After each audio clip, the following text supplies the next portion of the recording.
Dirion namanya, siswa kami di kelas 3. Tiap hari ia berjalan dari bukit sebelah demi bersekolah.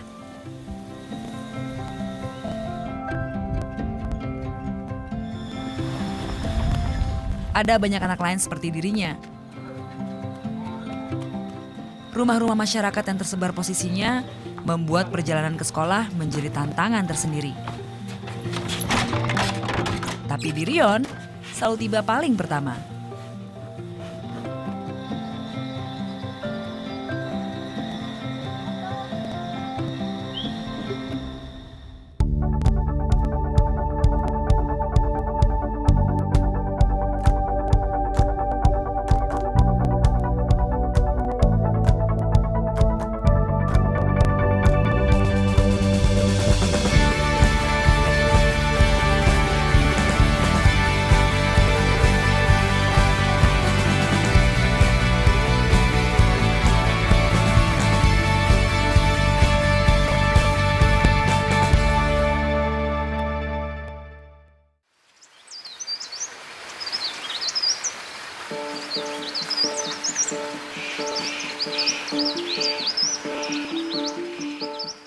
Ini pengalaman pertamaku tinggal di wilayah perbukitan. Udara sejuk dan kabut pagi menjadi teman setia mengawali hari. Alam perbukitan menjadi tantangan sekaligus anugerah keindahan yang dimiliki kawasan pegunungan tengah Papua.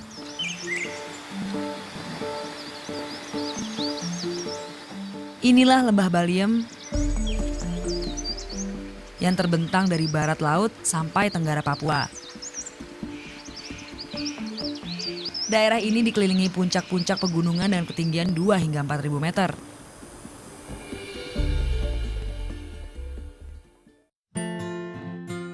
Kampung kami bernama Guningame. Berada di distrik Bokoni, Kabupaten Lanijaya, Papua.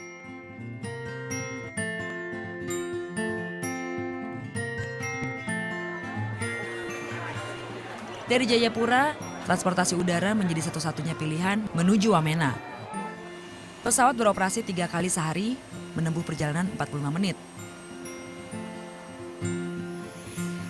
Dari Wamena dilanjutkan dengan perjalanan darat sekitar 4 jam hingga tiba di sini.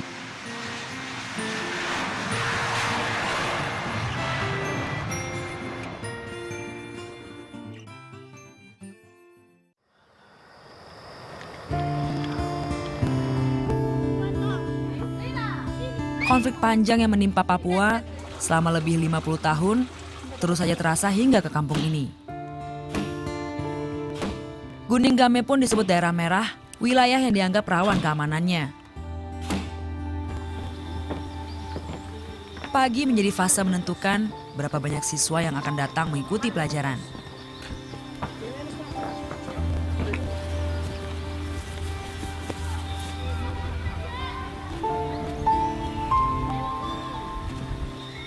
Hai, nama saya Rina Angelina Ninggolan.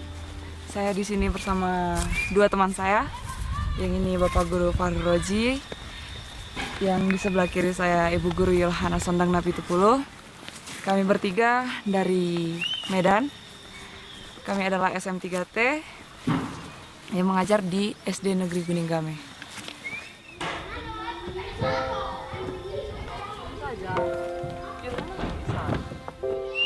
SM3T sarjana mendidik di daerah terdepan, terluar, dan tertinggal. Program yang diprakarsai Kementerian Pendidikan dan Kebudayaan ini membawa kami dari utara Sumatera ke timur Papua, bertugas di sini setahun lamanya. Evio! Sekolah! Siswa tak banyak hari ini. Mama! Kami pun terpaksa menggabungkan mereka semua dalam satu kelas. Teman-teman yang lain. Rupanya hari ini ada warga yang meninggal. Kalian ada jumpa kan tidak tadi di jalan? Saat duka seperti ini, seluruh warga, tua muda akan berkumpul di sana. Pantas saja, hanya sedikit siswa yang ada. Iya, selama ada duka, aktivitas proses belajar mengajar sama guru lokal di sini ya ditiadakan, makanya dihibahkan sama kita bertiga, dikasih kepercayaan sama kita bertiga untuk mengajar di sekolah. Ini salah satu yang membuat kami terperanjat saat pertama tiba. Selain kejutan-kejutan lain tentang keadaan di sini. Nah, ini kalian pakai pewarna ini toh? Oke, ini boleh kalian pakai, tapi tidak boleh Mereka belum bisa membaca, bahkan untuk ke sekolah bawa buku pun tidak. Mereka hanya bangun tidur, mereka tahu, oh ini sudah pagi, saya harus ke sekolah. Kita sampai ke sekolah, duduk, kopu pulpen mana? Tidak ada Bapak Guru. Kopu buku mana? Tidak ada Bapak Guru. Jadi kita itu bukan hanya datang mengajar, tidak, tetapi kita harus sediakan mereka pensil mereka, buku mereka. Hanya ada 2 guru PNS di sekolah ini yang keberadaannya pun antara ada dan tiada. Sementara perjuangan siswanya kan jauh lebih hebat itu. Ada yang kayak Dirion misalnya, dari gunung sebelah untuk kesini, dia jalan dari sana ke sini. Capek-capek hanya untuk pergi belajar. Ternyata sampai di sekolah nggak belajar, gurunya nggak ada, kan kasihan. Membayangkan perjuangan Dirion, miris rasanya. Saya datang untuk guru tidak ada itu, dia pulang. Rasanya bagaimana?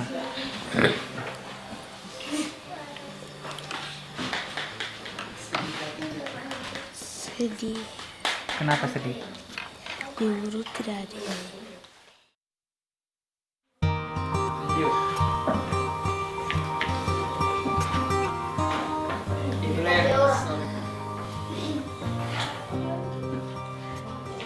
Anak-anak hanya kami minta menggambar hari ini. Ini siapa? Ini siapa? Baru daun warna apa? Daun warna apa?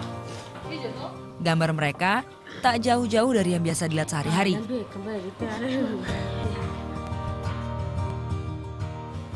Mau naik mobil, rumah, bendera, Bendera apa? bendera bintang kejora. Bendera siapa? Kita, Negara mana itu? negara kita. Waktu itu lihat di mana? Tahu dari mana gambar bendera itu? Di televisi. Begitulah, bertubi-tubi rasanya kejutan yang kami dapati. Tapi memang inilah realitasnya, suatu sisi di Indonesia. Lagi pewarnanya ini. Oh, ini. Mental kita jatuh sejatuh-jatuhnya. Kalau kita tidak turun dari sini, nyawa kita juga terancam.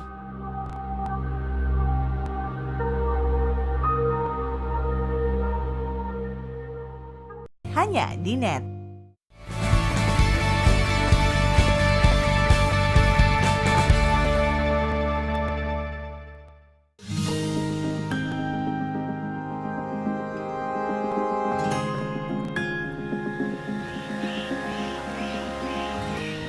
Mayoritas warga di Lanijaya memilih lokasi tinggal berdasarkan lahan pertanian. Begitu halnya dengan keluarga Dirion yang memilih tinggal berbeda bukit dari pusat desa. Tanam keladi, ubi, bawang, kol, semua bertanam.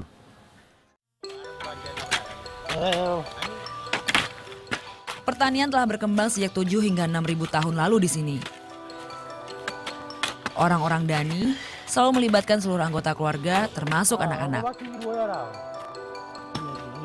Tapi bagi keluarga Dirion, sekolah tetap yang utama. Pagi-pagi dia sekolah baru, siang dia bantu. Tiap hari. Dia pintar toh. Dirion memang pejuang. Perjalanan panjang pulang pergi ke sekolah, ia lanjutkan dengan membantu orang tuanya kerja di kebun. Dia melakukannya tiap hari tanpa keinginan berhenti.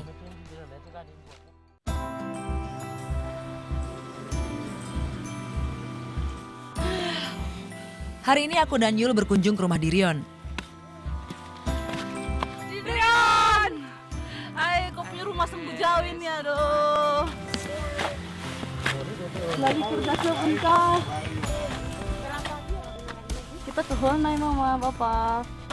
Di kemarin kali, Ada uangnya kah tidak? Ada. Ada, baru mana? Biasa-biasa jalan Pak. Jadi saya tidak capek.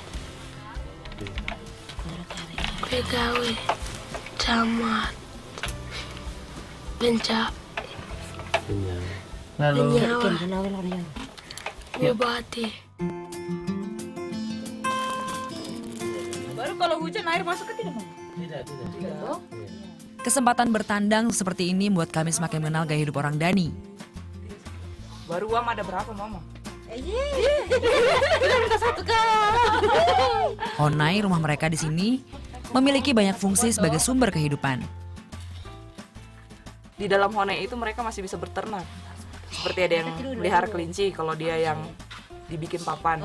Seperti ini, honai Dirion, dia melihara wam di dalam honainya. 13 ekor itu lumayan banyak itu. Baru tuh di dalam honai kita bisa merasakan kekeluargaan. Honai menghangatkan penghuni dari dinginnya hawa pegunungan Jayawijaya. Ada solidaritas di sana, menjadi tempat berlindung bersama. Yesus sebagaimana sebuah cara atau surah Honai memang berguna bagi aktivitas apapun, termasuk bagi Dirion yang memanfaatkannya untuk belajar kala malam. Sekali lagi, ia membuktikan hanya satu kata menghadapi keterbatasan, lawan. sapi kakar ker Kuatnya semangat dan kebersamaan menjadi potensi abadi bagi kemajuan anak-anak Lani Jaya. ibu Tugas kami di sini meninggikan motivasi mereka tanpa kehilangan jati dirinya. berbuat carang kita tidak hidup.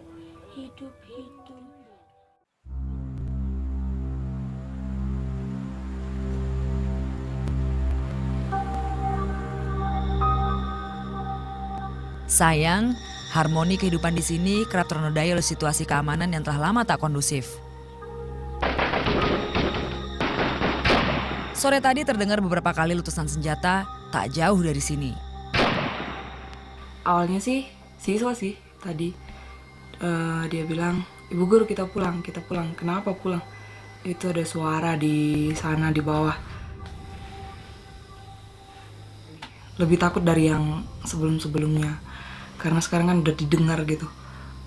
Posisinya di sini gak ada transportasi mau kemana-mana. Ya semuanya jadi blank. Rasanya maunya keluar dari situasi itu sih. Pengennya sih nggak mendengar suara tembakan yang seperti itu, terlalu takut kali rasanya gitu. Konflik di Papua telah berlangsung lama. Sedari perebutan antara Indonesia dan Belanda, hingga berbagai pihak di Papua yang tak setuju integrasi ke Indonesia pada 1969 dan membentuk organisasi Papua Merdeka. Sebuah luka kolektif yang terpendam lama. Situasi ini bak buah simalakama bagi kami. Sementara mata-mata jalan untuk menjaga yang TPN dan OPM. Mental kita jatuh sejatuh-jatuhnya. Dilema, kalau kita tidak turun dari sini, nyawa kita juga terancam. turun pun nanti kita tidak bisa menjamin kondisi di jalan itu bagaimana. Pengen langsung berada di rangkulan orang tua. Yang jelas posisi tembakan juga kita tidak tahu sekarang posisinya di mana. Yang menjadi penguat itu ya tetap siswa. Aku percaya Tuhan selalu melindungi kami di sini.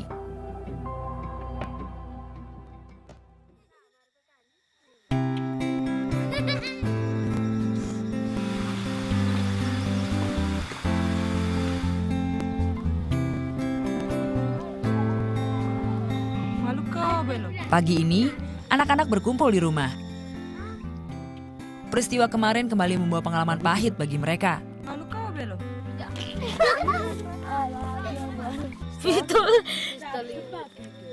Satu bokeker? Iya. Seram sekali.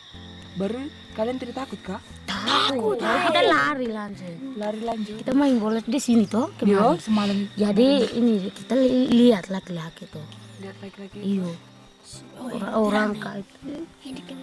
Bawa keker, bawa. Iyo keker dua. Keker satu. Baru pistol kah itu dua. Baru senjata kah itu satu.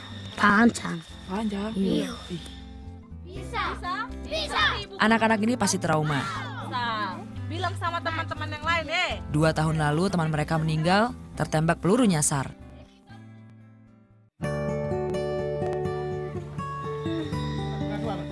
Kontak tembak tadi malam membawa korban jiwa seorang aparat Brimob. Atas alasan keamanan, kami pun dibawa ke Tiom untuk sementara waktu hingga situasi kembali kondusif.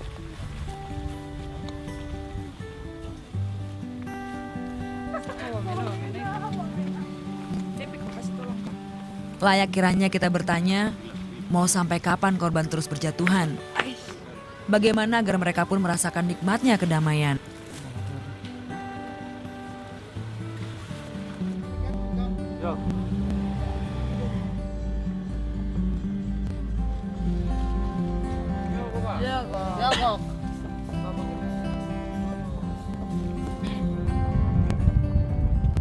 Yang pasti, siapapun ingin hidup tentram di rumahnya sendiri.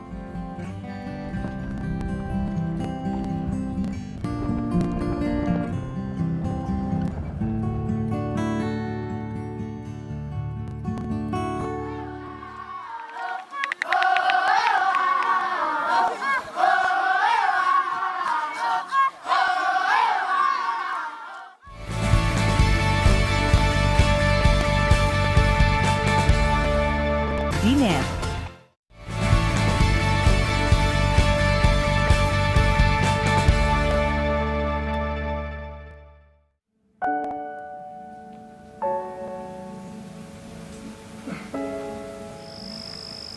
Ada bermacam alasan rasanya untuk pesimis melihat situasi di sini.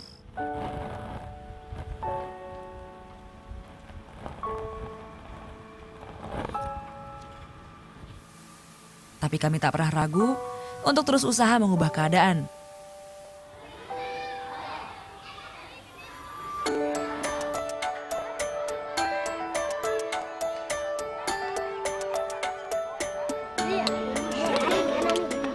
Hari ini, Dirion dan anak-anak dari Gunung Game turun ke Tiom bergabung dengan seribuan siswa lain.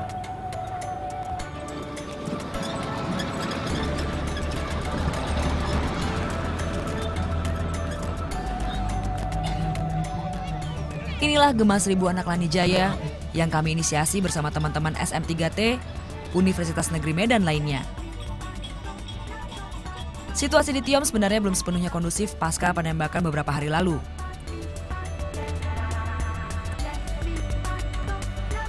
Tak heran, ada banyak aparat bersenjata mengawal acara.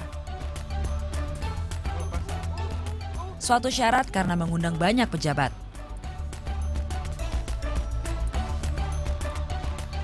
Rozi dipercaya menjadi ketua panitia, sementara aku sekretaris dan Yul bendahara.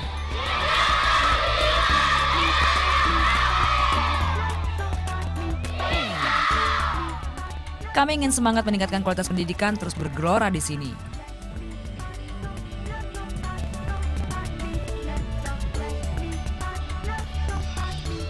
Kalau pesan yang disampaikan adalah inilah Lani Jaya, mereka masih tumbuh berkembang dengan alam begitu, masih apa adanya.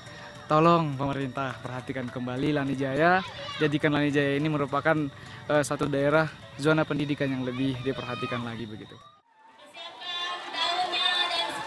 Dan spidol yang kepada teman-teman panitia juga sudah mempersiapkan.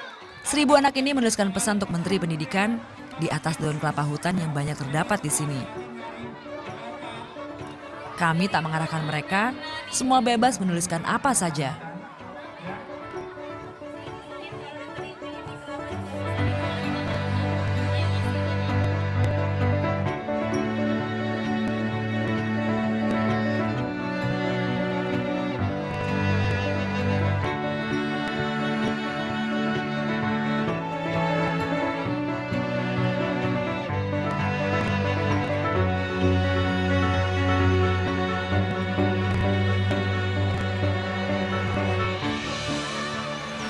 Bapak Menteri, Dirion tulis apa?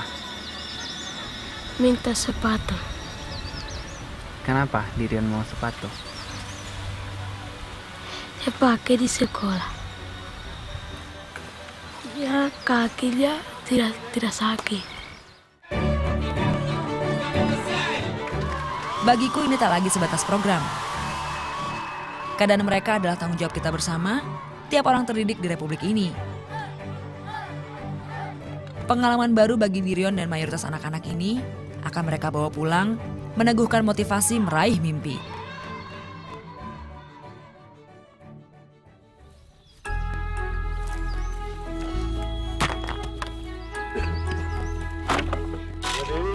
Keyakinanku bukan tanpa alasan. Solidaritas dan kebersamaan masyarakat yang tinggi bisa bermanfaat pada jalur pendidikan. Hari ini, kami membuat bakar batu di sekolah, mensyukuri berakhirnya ujian nasional bagi siswa di kelas 6. Bakar batu merupakan cara memanggang makanan dengan menggunakan panas batu yang telah dibakar. Konsepnya mirip dengan oven yang biasa digunakan masyarakat perkotaan. Seluruh warga mengambil peran.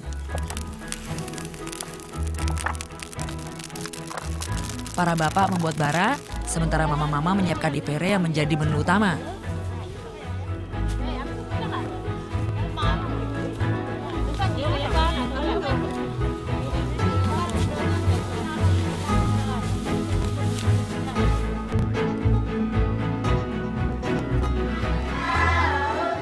Tak mau ketinggalan, aku pun menggunakan bawahan sali dan buseri di kepala, busana khas wanita suku Dani.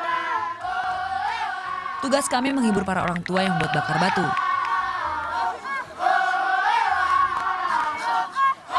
Sayang Rozi masih di Tiom, mengurus sisa kegiatan lalu.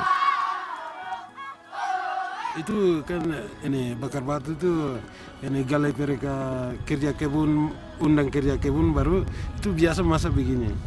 Begini tuh ini kumpul begini baru biasa tuh masak itu sama-sama makan begini. Iya, itu senang. Kami biasa begitu.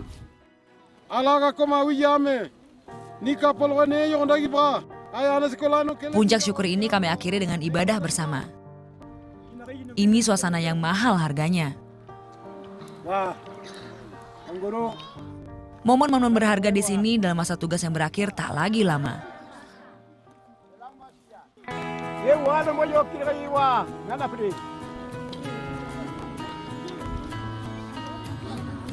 Kami hanya tugas tahun di sini. Harapanku, selanjutnya ada guru tetap yang tiap hari mengajar mereka. Menjadi jembatan bagi Dirion dan anak-anak ini.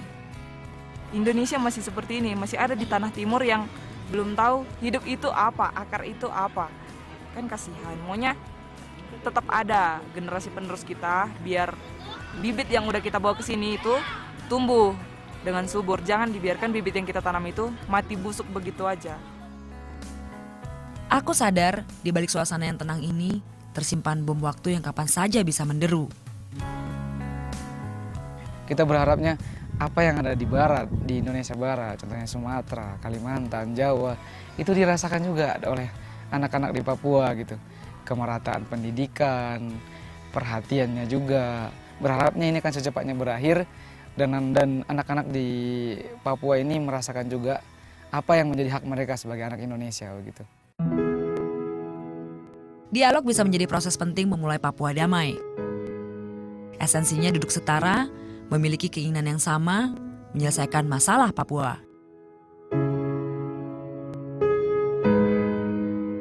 Jangan biarkan anak Papua berjuang sendirian.